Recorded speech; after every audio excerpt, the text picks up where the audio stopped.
Political science.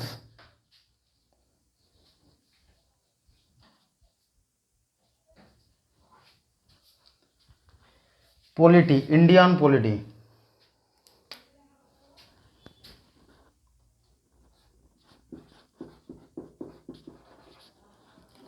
পলিটিতে কী চলছিল? ভারতীয় সংবিধান ভাগ 3 মৌলিক অধিকার। আমাদের যে মৌলিক অধিকার ছিল ভাগ 3-তে, তো মৌলিক অধিকার চলছিল, কত নম্বর আর্টিকেল চলছিল? Article 20, article 21, article number 20, article number 20, article number 21। Article number 20-তে কী বলা হয়েছিল? 20 কটা বলেছিলাম? 3টে। 1 নম্বরে 20-তে কী বলা হয়েছিল? একটা অপরাধের জন্য একটাই সাজা। 2 নম্বর কি বলা হয়েছিল? যে টাইমে অপরাধ করবে সেই টাইমের যে আইন থাকবে সেই অনুযায়ী সাজা হবে। 3 নম্বর কি বলা হয়েছিল? আর্টিকেল নাম্বার 3 যে 3 নম্বর, নিজের বিরুদ্ধে সাক্ষী গ্রাহ্য হবে না। আর্টিকেল নাম্বার 21 চলছিল না? আর্টিকেল নাম্বার নিজের বিরুদ্ধে সাক্ষী গ্রাহ্য হবে না। আর্টিকেল নাম্বার 21-এর কী বলা ছিল? প্রথমে কি বলা ছিল না, আমরা কারো প্রাণ নিতে পারি না, মানে প্রাণের উপর যে স্বাধীনতা, প্রাণ এবং দৈহিক স্বাধীনতা। আর একটা কী বলে? প্রাণ, দৈহিক এবং প্রাইভেসি, আমাদের যেটা পার্সোনাল যে প্রাইভেসি থাকতে পারে তার উপর স্বাধীনতা। আর্টিকেল নাম্বার 21-এ বলা হয়েছিল কি? প্রাণ, দৈহিক আর প্রাইভেসি। প্রাণ, দৈহিক, আমরা কেউ কারো প্রাণ নিতে পারবো না।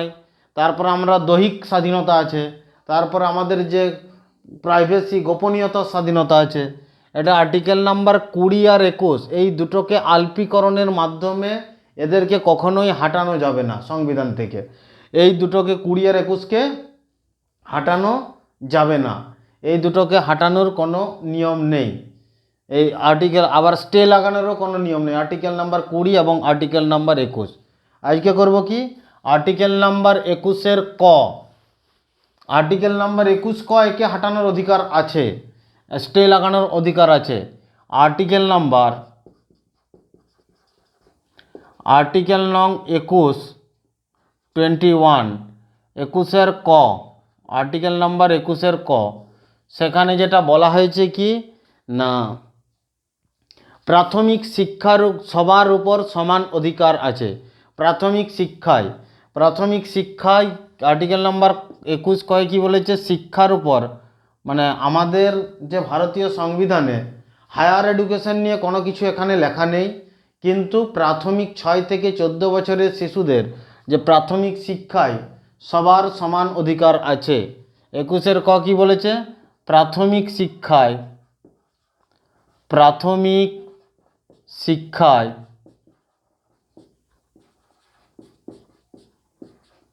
সমান অধিকার।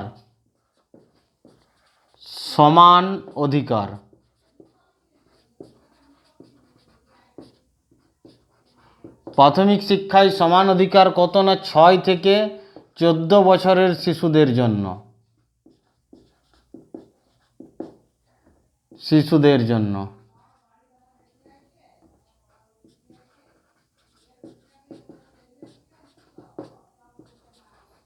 হায়ার এডুকেশনের জন্য এখানে কোনো কিছু দেওয়া নেই, তো এটাকে আমাদের ভারতীয় সংবিধানে বলা আছে কি? প্রাথমিক শিক্ষায় সমান অধিকার। আর্টিকেল নাম্বার 21 ক, এটাকে হাঁটানো যেতে পারে। এরপরে শুরু করব আজকে আমরা কি? Article number 22।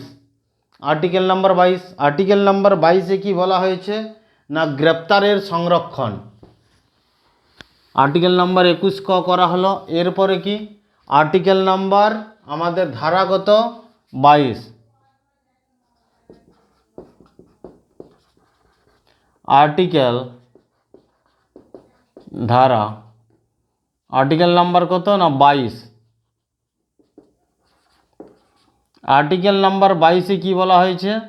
গ্রেপ্তারের সংরক্ষণ।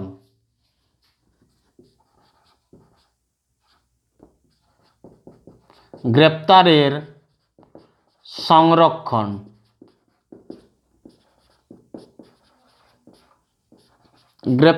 সংরক্ষণ, যে পুলিশ যদি আমাদেরকে গ্রেপ্তার করে সেটার সংরক্ষণ নিয়ে আমাদের এখানে বলা হয়েছে আর্টিকেল নাম্বার 22-এ।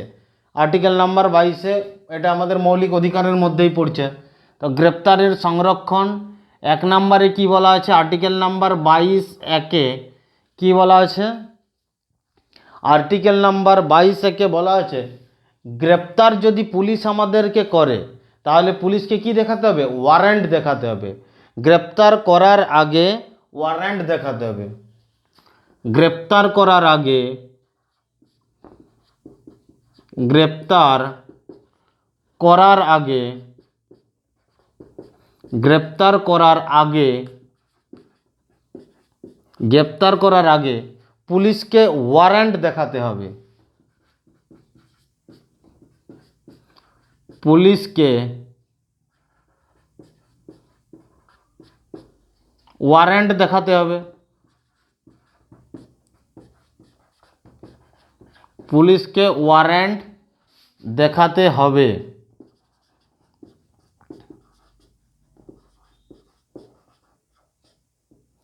পুলিশকে ওয়ারেন্ট দেখাতে হবে।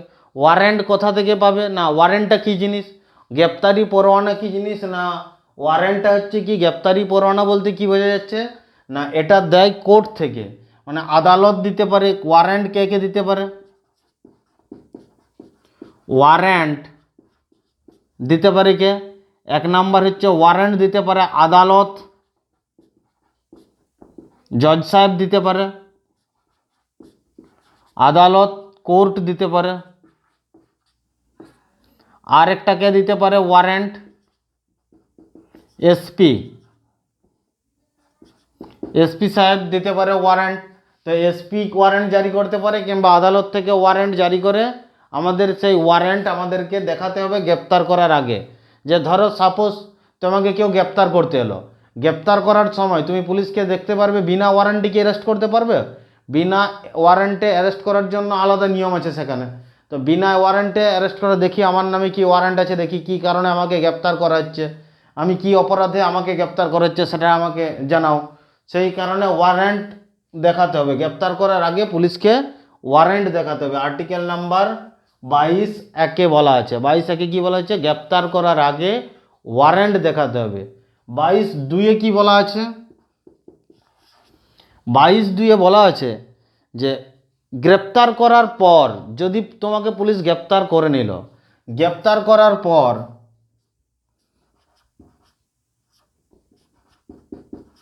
গ্রেপ্তার করার পর গ্রেপ্তার করার পর 24 ঘন্টার মধ্যে 24 ঘন্টার মধ্যে 24 ঘন্টার মধ্যে আদালতে আদালতে 24 ঘন্টার মধ্যে আদালতে পেশ করতে হবে, মানে আদালতে পাঠাতে হবে।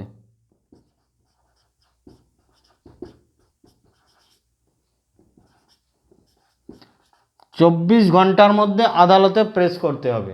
ধরো কাউকে সাপোজ গ্রেপ্তার করে নিল, গ্রেপ্তার করে নেওয়ার পর কোনো একজন ক্রিমিনাল অথবা সে ক্রাইম করেছে কিনা এখনও প্রমাণিত হয়নি, তো সেই যাকে গ্রেপ্তার করেছে ভিকটিমকে, তাকে কি করবে না, গ্রেপ্তার করার পর 24 ঘন্টার মধ্যে তাকে আদালতে নিয়ে যাবে। তাছাড়া আদালতে যদি না নিয়ে যায়, পুলিশ তাকে থানায় যদি থাকে পুলিশের আন্ডারে, তো পুলিশ রিমান্ডে প্রচুর তার মধ্যে অত্যাচার হবে, লাঠিপিটা অনেক কিছু চলবে তার উপর। তাতে কি এটা নিয়ম করা আছে ভারতীয় সংবিধান অনুযায়ী। আর্টিকেল নাম্বার 22(2)-এ কী বলেছে, গ্রেপ্তার করার পর 24 ঘন্টার মধ্যে আদালতে পেশ করতে হবে তাকে, অপরাধীকে। গ্রেপ্তার করার পর 24 ঘন্টার মধ্যে আদালতে পেশ করতে হবে অপরাধীকে, পেশ করতে হবে অপরাধীকে। তো এটা আর্টিকেল নাম্বার 22(2)-এ বলা আছে। এই আদালতে যে পেশ করবে 24 ঘন্টার মধ্যে, তার মধ্যে যে নিয়ে যাওয়া নিয়ে আসা টাইম এটা যোগ হবে না, নিয়ে যাওয়া নিয়ে আসা টাইম যোগ হবে না। আর কি হবে না, হলিডে ছুটির দিন, ধরো শনিবারে তোমাকে গ্রেপ্তার করলো, রবিবার কি কোর্ট বসবে, রবিবার কোর্ট বসবে না, তাহলে রবিবার ছুটির দিন, তাহলে এই ছুটির দিনগুলোতে আমাদের কাউন্ট হবে না। ছুটির দিন অথবা নিয়ে যাওয়া নিয়ে আসার টাইম কাউন্ট হবে না। ছুটির দিন, এখানে নোটস করে রেখে রাখো, ছুটির দিন, ছুটির দিন নিয়ে যা অথবা নিয়ে যাওয়া মানে ট্রান্সপোর্টিং যে টাইম, নিয়ে যাওয়া, নিয়ে যাওয়া নিয়ে আসা, নিয়ে আসা টাইম সময়, নিয়ে যাওয়া নিয়ে আসা সময় কাউন্ট হবে না, কাউন্ট হবে না। নিয়ে যাওয়া নিয়ে আসা যে টাইম অথবা হলিডে যেগুলো থাকবে সেই টাইম মানে কাউন্ট ধরা হবে না, সেই টাইমটাকে ধরা হবে না, ওটা ছাড়া 24 ঘন্টার মধ্যে আদালতে পেশ করতে হবে। এটা আমাদের যেমন থিওরিটিক্যালি আমরা বলে দিচ্ছি, পড়ছি পড়াশোনার মাধ্যমে যেটা বলে দিচ্ছি, কিন্তু প্র্যাকটিক্যালি আলাদা হয়ে থাকে। পুলিশ ধরো এরকম গ্রেপ্তার করলো সোমবার, সে বলে দেবে যে আমি গ্রেপ্তার করেছি বুধবার বৃহস্পতিবার, পুলিশের যে রেকর্ড থাকে ওই গ্রেপ্তারির যে লিস্ট রেকর্ড 2 দিন পরে ও এন্ট্রি করে দেবে, তো আমি আজকে এই টাইমে গ্রেপ্তার করেছি। পুলিশের তো শুধু একটা কাজ থাকে না, সেই কারণেই কি না ছুটির দিন শুধু আসামিকে গ্রেপ্তার করলো নিয়ে যে সোজা কোর্টে পেশ করে দিল, এরকম না, পুলিশ গ্রেপ্তার করবে আরও অন্য কাজ থাকতে পারে, সেই কারণে নিয়ে যাওয়া নিয়ে আসা টাইমটাকে ওকে এ করুন, কিন্তু 24 ঘন্টার মধ্যে আদালতে কেসটাকে পাঠাতে হয় পুলিশের নিয়ম আমাদের সংবিধান অনুযায়ী। আর্টিকেল নাম্বার 22(2) খও বলতে পারো। এরপর আর্টিকেল নাম্বার 22(3) এই গ্রেপ্তার করার পর আদালতে নিয়ে যাবে, আদালতে নিয়ে যাওয়ার পর তাদের কি হতে পারে, নিয়ে যাওয়ার পর আদালতে নিয়ে যাওয়ার পর হয় জেল হবে, হয় আদালতে নিয়ে যাওয়ার পরে কি হবে, হয় জেল, তার সাজা যদি হয় তখন জেল হবে, জেল না হলে কি হবে, জেল না হলে কি হবে, বেল, বেল হয়ে যেতে পারে। বেল কি জেল মানে তার সাজা হয়ে গেল, তাকে এরপরে জেলে পাঠিয়ে দেবে। জেলে কে থাকে না কোর্ট মনিটরিং থাকে, অ্যাকচুয়ালি হয় জেল না হলে কি হয়ে যায় বেল। বেল বলতে কি যদি ছোটোখাটো অপরাধ থাকে তাহলে তাকে যে কোনো একটা অ্যামাউন্টের বিনিময়ে, যেমন অপরাধ সেই রকম অ্যামাউন্টের বিনিময়ে দুজন ব্যক্তিকে সাক্ষী দেওয়া করাবে, যে তাদের বন্ড করে রাখা হবে, যে গ্যারান্টার থাকতে হবে 2 ব্যক্তিকে, এসে তারা সেখানে সাইন করবে, যদি আদালতে যদি একে ডাকা হয় সেই টাইমে যেন আসে, আর যদি না আসে তাহলে এর বিনিময়ে যেমন আমাদেরকে গ্রেপ্তার করা হয়। কারো বেল বন্ডে সাইন করার আগে এটা জানতে হবে, তাকে যদি না পায় তখন তাকে গ্রেপ্তার করা হবে, তখন তাকে গ্রেপ্তার করা হবে। তো বেলে যদি পাঠিয়ে দেয় একটা হয়তো নির্দিষ্ট অ্যামাউন্টে 10,000, 20,000, 15,000, 5,000, 20,000, 1 লাখ, 2 লাখ, 10 লাখ, 20 লাখ, 50 লাখ, এই অ্যামাউন্ট বন্ডে তাকে কি করা হবে, বেল দেওয়া হবে। এরপরে বেলের পরে হয় জেল হলো না হয় বেল। এমন এমন ক্রাইম করে থাকে কেউ, ধরো সেই ক্ষেত্রে কি সেটা জজ সাহেব দেখলো যে একে ছেড়ে দিলে এই আসামিকে আর খুঁজে পাওয়া যাবে না, এ কোথায় চলে যাবে কোনো ঠিক নেই, সেই কারণে সেই সব রেয়ার কেসের ক্ষেত্রে কি করা হয় না কোর্ট মনিটরিং, জজ সাহেব মানে কোর্ট মনিটরিং জেলে রাখা হয়, কি করা হয় আদালতের নজরে জেলে রাখা হয়, আদালতের নজরে জেলে রাখা হয়।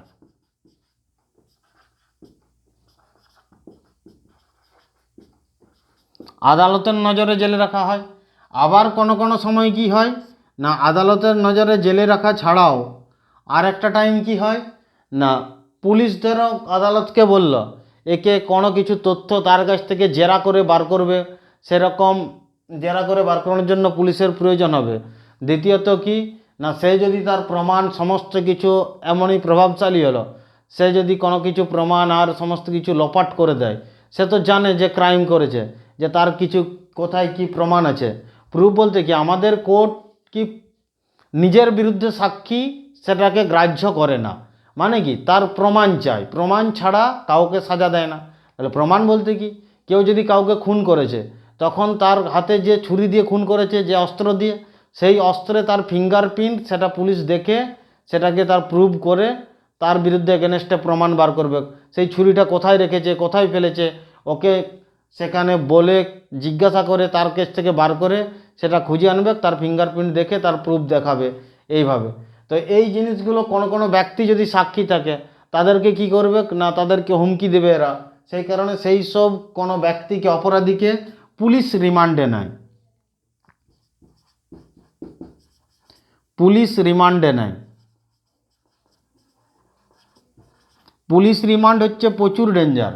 পুলিশ রিমান্ডে যদি থাকে, হয়তো পুলিশ রিমান্ড এই আদালতের নজরে জেলে রাখা হয় ম্যাক্সিমাম, এখানে কত দিনে, 14 দিনের জন্য, 14 দিনের জন্য, যদি প্রয়োজন পড়ে আরও বাড়তে পারে 14 দিনের জন্য।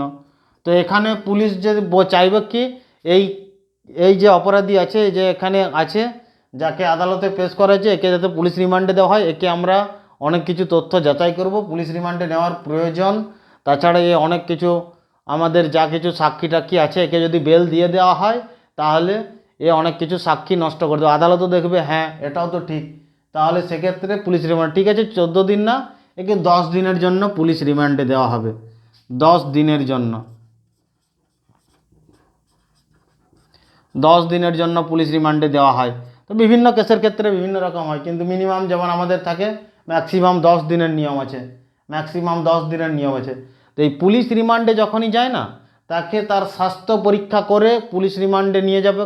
আবার তাকে পুলিশ রিমান্ডে নিয়ে যাওয়ার পরেই সেই দিনেই যে এমন পিটন পিটবে তাকে, একবারে যে অকথ্য টর্চার চালাবে, সেটা তো ভালোভাবেই জানে।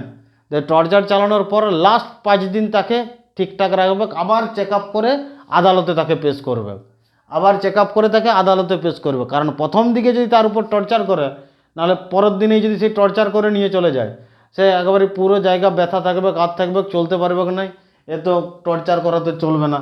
সেই কারণে পুলিশ রিমান্ড হচ্ছে প্রচুর, মানে টর্চার হয় পুলিশের হাতে, ভিকটিম প্রচুর টর্চার হয় সেই জায়গায়। এখানে যে আসামি থাকে তারপরে তাকে আদালতে আবার নিয়ে যাওয়া হয়, 5 দিন আগের থেকে আবার তার বডি চেক আপ করে তাকে আদালতে নিয়ে যাওয়া হবে। গ্রেপ্তার করার পর 24 ঘন্টার মধ্যে আদালতে পেশ করতে হবে। আর্টিকেল নাম্বার 22 22-2 বলা হয়েছে। এরপর কি বলা হয়েছে, আর্টিকেল নাম্বার 22-3 কি বলা হয়েছে, এটা লেখা হয়ে গেছে, নোটস করে নাও,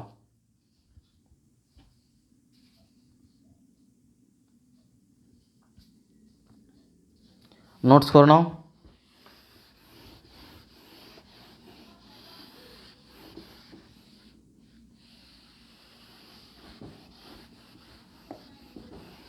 আর্টিকেল নাম্বার 22-3 বলা হয়েছে, আর্টিকেল নাম্বার 22-3 বলা হয়েছে কি, নিজের পছন্দ মতো, তোমাকে ধরো তুমি কোনো অপরাধ করেছ, আমাদের কোর্টে, কোর্টে তো আর পুলিশ তখন থাকবে না, তখন উকিল তার মধ্যে কি করবে, তাদের মধ্যে কথাবার্তা কথোপকথন হবে, এ অন্যায় করেছে কি না। সেই জন্য প্রত্যেকজন ভিকটিম, প্রতিজনেই কি, প্রত্যেকে নিজের পছন্দ মতো উকিল, নিজের পছন্দ মতো উকিল ব্যবহার করতে পারে, নিজের পছন্দ মতো উকিল রাখতে পারে, নিজের পছন্দ মতো, পছন্দ মতো উকিল রাখতে পারে।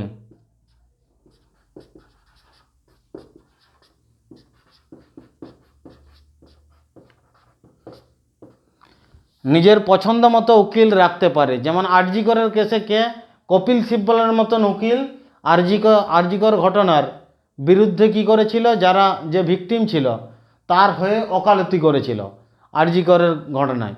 তো সে ছিল কি, কপিল সিব্বল। একবার সে কেবলমাত্র হিয়ারিং করবে, 21 লক্ষ টাকা সে নেবে, ওই 10 মিনিট 15 মিনিট হিয়ারিং করবে, 21 লক্ষ টাকা নেবে। তো সেই কপিল সিব্বল করেছিল। এটা ঠিক না, আমাদের দেশের সংবিধান এই জায়গায় অনেকটা এগুলো স্ট্রিক্টলি করা দরকার। যারা এইসব জঘন্য অপরাধের কারণে যারা এইরকম বড় বড় উকিল এরা রাখতে পারছে, মানে এটা ঠিকঠাক না আমার হিসাবে বলা হয়।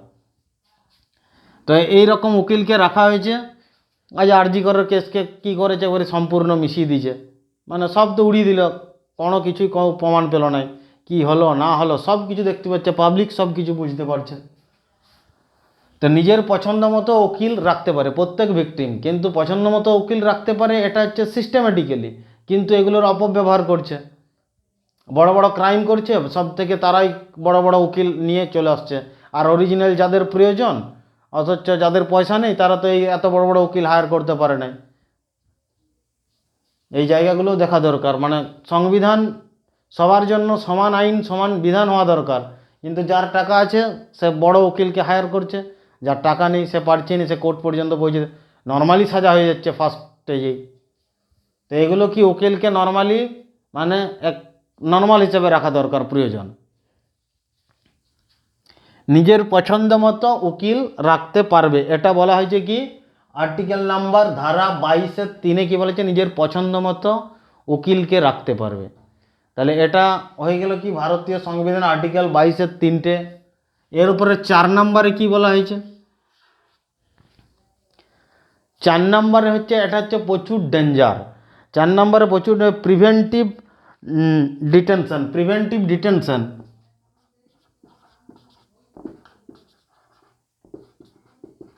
প্রিভেন্টিভ ডিটেনশন প্রিভেন্টিভ ডিটেনশনটা হলো, প্রিভেন্টিভ ডিটেনশনটা আগে জানতে হলে একটু বুঝতে হবে। যখন রাওলাট অ্যাক্ট পাস হয়েছিল, রাওলাট অ্যাক্ট বলতে কি জেনারেল ও ডায়ারের নেতৃত্বে একটা আইন পাস হয়েছিল, রাওলাট রাওলাট অ্যাক্ট, যার প্রতিবাদ 1919 সালের 13ই এপ্রিল জালিওয়ালাবাগের হত্যাকাণ্ড ঘটেছিল। 1919 সালের 13ই এপ্রিল পাঞ্জাবের অমৃতসরে পাঞ্জাবের যে জালিওয়ালাবাগ আছে অমৃতসরে, সেখানে একটা বীভৎস হত্যাকাণ্ড ঘটেছিল। সেই হত্যাকাণ্ডটা ঘটেছিল কেন না, এই যে রাওলাট অ্যাক্ট এসেছিল 1919, এই রাওলাট অ্যাক্ট, এই রাওলাট আইনে কি বলা ছিল না, এই যে আমাদের সংবিধানের ধারা 22 গ্রেপ্তারের যে সংরক্ষণ, নিজের না তাকে গ্রেপ্তারি পরোয়ানা দেখানো হবে, না তাকে ওয়ারেন্ট অর্ডার দেখানো হবে, না তাকে 24 ঘন্টার মধ্যে আদালতে নিয়ে যাওয়া হবে, না তাকে নিজের পছন্দ মতো কোনো উকিল রাখতে দেওয়া হবে, রাওলাট অ্যাক্টে বলা হয়েছিল। এটার জন্য আমাদের পুরো ভারতবর্ষী প্রচুর পরিমাণে প্রতিবাদ করেছিল, যার কারণে প্রতিবাদের ফলে জালিওয়ানবাগের 1919 সালের 13 এপ্রিল হত্যাকাণ্ড ঘটেছিল। এটার প্রতিবাদে আজ আমাদের সেই আইনটাই ভারতীয় সংবিধানে এখন বলবৎ আছে, সেই আইনটাই যেটার জন্য জালিওয়ালাবাগের হত্যাকাণ্ড ঘটেছিল। একটা বাচ্চা ছেলে ছিল সর্দার উধম সিং, সে তখন ছোটতেই বলেছিল আমি এর প্রতিশোধ নেব। সর্দার উধম সিং তো জেনারেল আর ডায়ার যে অর্ডারে হত্যা করেছিল, তো জেনারেল আর ডায়ারকে সর্দার উধম সিং তখনই প্রতিজ্ঞা করেছিল একে আমি মারবই। 21 বছর সময় ধরে ইংল্যান্ডে গেছে, ইংল্যান্ডে যে চারিদিকে জিজ্ঞাসা করে করে করে জেনারেল আর ডায়ার ও ডায়ার কোথায় থাকে না, যেখানে আছে তার বাসভবনে, যে সেখানে কি একটা ডায়েরির মধ্যে বন্দুক নিয়ে যে তাকে গুলি করে তড়পে তড়পে মেরেছে। একটা গুলিতে মারেনি, ডাইরেক্ট মাথায় গুলি করেনি, যে ওখানে যে ওনার স্ত্রী কিছু দিয়ে পাঠিয়েছে, ওখানে বলেছে দিয়ে পাঠিয়েছে, তারপর তার কাছে গেছে। 21 বছর হয়ে গেছে, ওকে আর কে চিনবে, বুড়ো হয়ে গেছে সেই জায়গায়। তো ওকে যখন ফার্স্ট একটা গুলি মেরেছে তখন বলেছে আমাকে কেন মারছে, মনে আছে 1919 সাল 13 এপ্রিল জালিওয়ালাবাগের হত্যাকাণ্ড, আমার পূর্বপুরুষকে মেরেছিলে, সেই কারণে আজকে একটা মেরেছে, তারপর আরও 2.5 করে মেরেছে, একটা আরও একটা। বাকি সব ইংরেজ পুলিশ ভয়ে তো সরে গেছে, ওরা দূর থেকে দেখছে যে কতক্ষণে উধম সিংয়ের গুলি শেষ হয়। তা উধম সিংয়ের গুলি শেষ হয়ে গেছিলো, তারপরে 2টো গুলি ছিল। তো উধম সিং বলল, তখন ওরা সবাই এসে হ্যান্ডকাপ হ্যান্ডকাপ হ্যান্ডকাপ করছে। উধম সিং হ্যান্ডকাপ করার দরকার কী আছে, এই নাও বন্দুক। আর বন্দুক যেই বলছে বন্দুক, আর যখনই বলছে তারা হ্যান্ডকাপ হ্যান্ডকাপ, বলছে আরও 2টো আছে দিয়ে দেবো কি, নাহলে সোজা সোজা বন্দুক নাও, অ্যারেস্ট করো ডাইরেক্ট। উধম সিংকে যখনই অ্যারেস্ট করেছিল এবং যখন জেলে যাওয়ার পরে যখন কোর্টে তার বিচার হচ্ছে, বলছে এতদিন তুমি ওকে কেন মারলে, বলছে ও আমার এই টাইম, বলছে ওকে যে মারলে এতদিন ধরে অপেক্ষা কেন করলে, বলছে অপেক্ষা আমি করিনি, ওর মৃত্যু অপেক্ষা করছিল আমার হাতে মরার জন্য, যার কারণে আমাকে এখানে নিয়ে এসেছে ওর মৃত্যু ডেকে, আমার হাতে ওর প্রাণ গেছে, এই জন্যই। অবাক পুরো ইংল্যান্ড কোর্ট পর্যন্ত। তো এইরকম টাইপের ভারতবর্ষের মানে আমাদের ম্যান স্বাধীনতা সংগ্রামী আছে। তো ভারতবাসীর মধ্যে দেশভক্তির কোনো কম নাই। তো এই প্রিভেন্টিভ ডিটেনশনে কি বলা আছে, এই প্রিভেন্টিভ ডিটেনশন যে অ্যাক্ট আছে, এখানে আমাদের প্রচুর পরিমাণে মিসইউজ হয়েছে, যার কারণে এটাকে মানে অনেকটা সময় এটাকে তুলতে বাধ্য হয়েছে, আবার আছে এখনো পর্যন্ত। মিসইউজ বলতে কি 1950 সালে, যেমন 1950 সালে এই তিনটে আইন কোনো কিছুই কার্যকর হবে না। ইন্দিরা গান্ধীর টাইমে 1950 সালে কি বলেছিল, মিসা মিসা বলে একটা অ্যাক্ট এসেছিল 1950 সালে, Misa, maintenance of internal security act. Misa বলে একটা অ্যাক্ট ছিল, maintenance of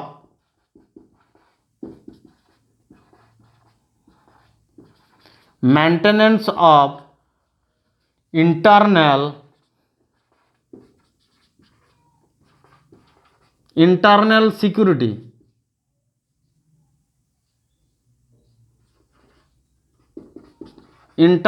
security, act. Maintenance of internal security act, maintenance of security act. তো এই মেনটেন্যান্স অফ ইন্টারনাল সিকিউরিটি অ্যাক্টে কী বলা হয়েছিল না, এখান থেকে এই তিনটে আইন কোনো মতেই কার্যকর করবে না। না ওয়ারেন্ট, 3 মাস তোমাকে জেলে সোজা ঢুকিয়ে রেখে দিত, সে অপরাধ করুক নাই করুক, পুলিশের ইচ্ছা হলো 3 মাস তোমাকে জেলে ঢুকিয়ে রেখে দিল। এই maintenance of internal security act Indira গান্ধীর টাইমে সব থেকে বেশি মিসইউজ হয়েছিল, যার কারণে মিসাকে হাটিয়ে দেওয়া হয়েছিল। হাটিয়ে দেওয়া হয়েছিল, যার কারণে কি এই মেনটেন্যান্স অফ ইন্টারনাল সিকিউরিটি অ্যাক্টকে হাটিয়ে দেওয়া। তারপরে কি এসেছিল না, টাডা অ্যাক্ট এসেছিল। কোন অ্যাক্ট এসেছিল, টাডা। তারপরে কোন অ্যাক্ট এসেছিল না, টাডা অ্যাক্ট। টাডা অ্যাক্টে কাকে ফাঁসানো হয়েছিল, সঞ্জয় দত্তকে টাডা অ্যাক্টের মধ্যে ফাঁসানো হয়েছিল। Terrorism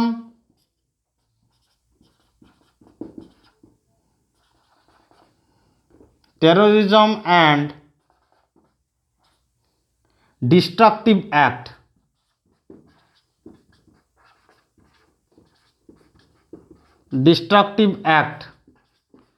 terrorism and destructive act. যেমন সঞ্জয় দত্তর যে গাড়িতে ছিল, গাড়িতে কিছু বন্দুক কার্তুজ সেখানে পাওয়া গেছিল, এই অ্যাক্ট সঞ্জয় দত্তর এগেনস্টে লাগানো হয়েছিল, যার কারণে সঞ্জয় দত্ত বিনা ওয়ারেন্টে তাকে গ্রেপ্তার করেছিল এবং তাকে জেলে রাখা, 1 বছর ধরে তাকে জেলে রাখা হয়ে যেত, মানে 1 বছর 1.5 বছর পর্যন্ত জেলে রাখা হয়ে যেত। মানে এই জঙ্গিপনা কার্যকলাপের তার এগেনস্টে কেস দিয়ে তাকে কি করা হতো, জেলে রাখা হতো। না তাকে কোর্টে পেশ করতো, না তাকে ওয়ারেন্ট দেখানো হতো কী কারণে তোমাকে জেলে ঢোকানো হয়েছে, না তোমাকে কি বলতো তোমার জন্য উকিল রাখতে দেওয়া হতো। এটা সঞ্জয় দত্ত ফেসেছিল এই কেসে। এরপরে কি এসেছিল, পোর্টা, এটাও ক্যান্সেল হয়ে গেছিল মিসইউজের জন্য।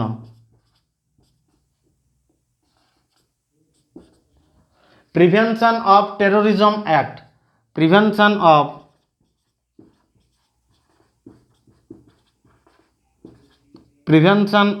টেরোরিজম অ্যাক্ট,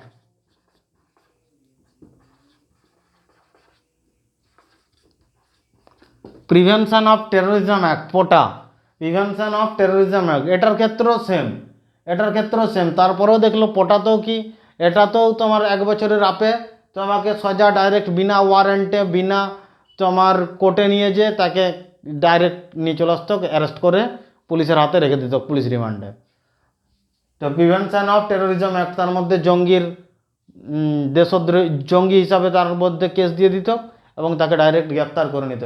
তো এগুলো সব থেকে থাকে, আমাদের সব থেকে বেশি থাকে কার হাতে না, সিবিআই, ইডি, উন্নত মানের যেগুলো এজেন্সি আছে তাদের হাতে, মানে হাইলি প্রোফাইলের ব্যক্তি, যেমন উন্নত মানের সিবিআই, ইডি, ইনফরমেন্স ডিরেক্টর, এসপির হাতে থাকবে, এগুলো এসপির হাতে থাকে, কোর্টের হাতে থাকবে, এসপি, কোর্ট, আদালতের হাতে থাকবে। তো এইগুলো থাকবে, এদের হাতেই সব থেকে বেশি থাকবে। এই তিনটেই বর্তমানে এখন আর নেই, এই তিনটেকেই হাটিয়ে দেওয়া হয়েছে। এই তিনটেকেই যেমন মিসা, টাডা, পোটা, এগুলোকে হাটিয়ে দেওয়া হয়েছে। এখন কি আছে, এনএসএ।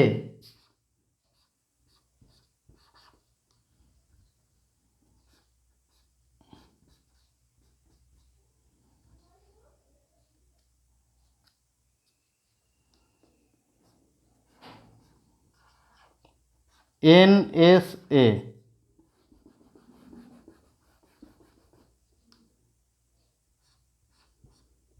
এনএসএ। এখন যে অ্যাক্ট আছে কি NSA, national security act.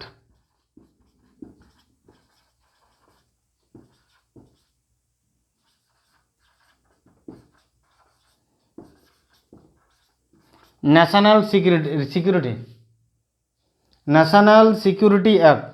National security অ্যাক্টের অধীনে কি করবে না, তাকে বিনা ওয়ারেন্টে বিনা ইয়েতে তাকে অ্যারেস্ট করে রেখে দিতে, বিনা ওয়ারেন্টে বিনা কোর্ট নিয়ে যে তাকে অ্যারেস্ট করে নিতে পারে।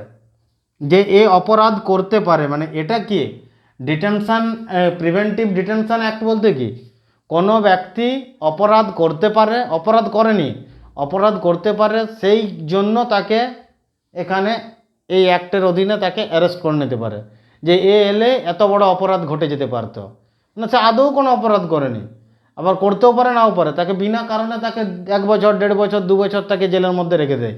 তো কি এখানে কি বলেছে প্রিভেন্টিভ ডিটেনশন অ্যাক্টের মধ্যে এটাকে বলা হয়েছে এনএসএ, এটা আছে।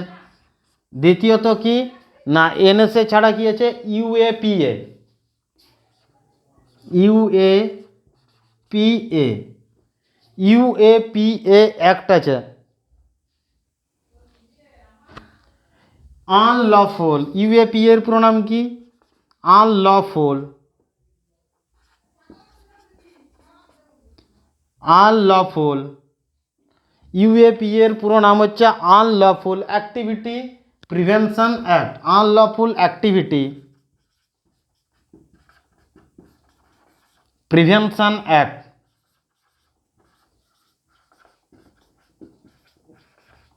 Prevention act, unlawful activity prevention act.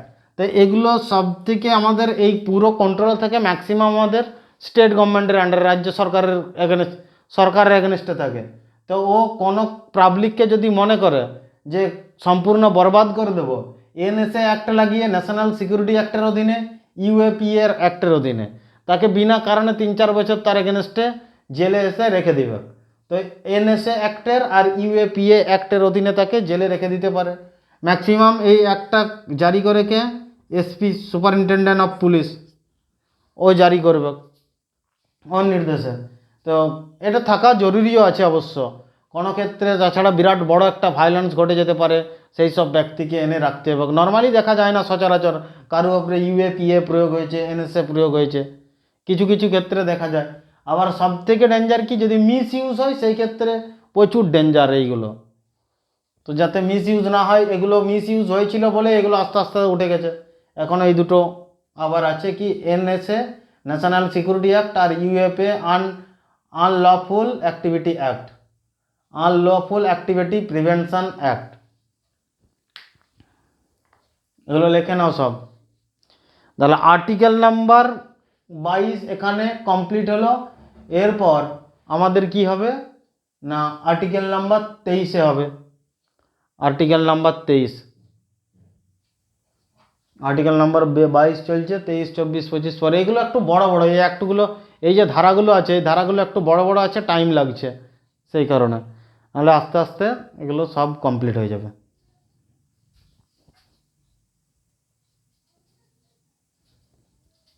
লেখে নাও, এগুলো লেখে নাও।